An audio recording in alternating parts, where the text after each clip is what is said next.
Welcome back, everyone. So in Module 2, we have learned basic speaking skills and techniques.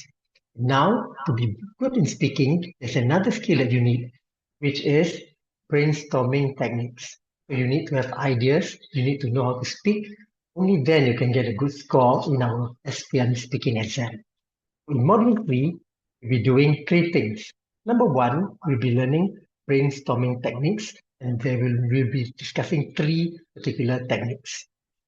After that, we're going to do idea organization, and there we will introduce 5 frameworks to work on idea organization.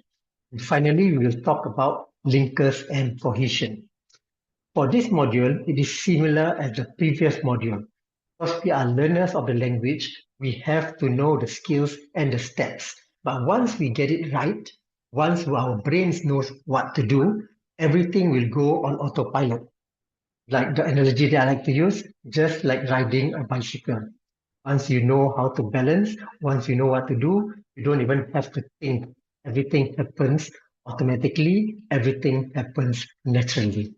So let's begin with part one, brainstorming techniques and organizing ideas. So technique number one, this is something very popular. Your teachers always tell you, and everybody, I think every student in Malaysia knows this, 5W and 1H.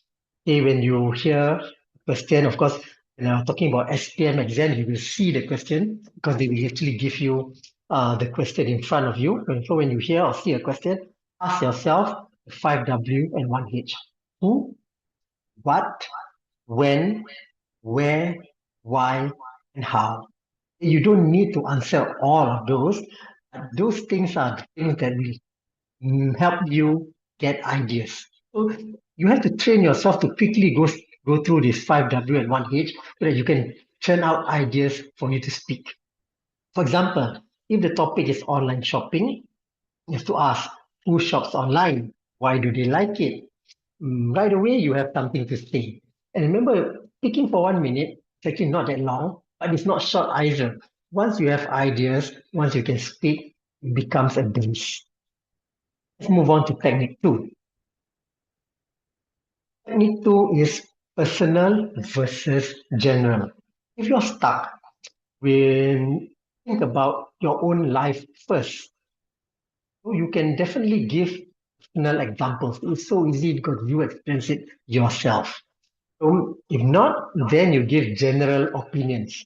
For example, okay, I enjoy exercising because it helps me stay healthy. So that is my personal point of view. I like exercising. If I can't think about my own personal view, and then I say many teenagers, which are my friends, many teenagers also like sports because it's fun. So it's personal and general and becomes one sentence which has both of it, and those are ideas. Technique three, these are called quick mental webs. Picture this in your head. You have a topic, the center, and the three short ideas around it. They're like spokes of a wheel. So you don't write it down, you just imagine it. For example, if I say healthy lifestyle, so you will think exercise, balanced diet, enough sleep. So with those three things, you use the other two techniques, and then you can get ideas. So it is a balance of getting ideas and producing the ideas and saying the ideas smoothly. It makes you score in your SPM speaking exam. Remember, you don't need too many ideas because at the end of the day, you're speaking for only a minute. So you do not need too many ideas. You just need 2 or 3 that you can explain well. So brainstorming is all about mental speed and not writing notes. That's why try your best not to write short essay whenever you're doing speaking. You want to do it mentally because in our SPM speaking exam, everything is done mentally. You're neither given a paper or a pencil.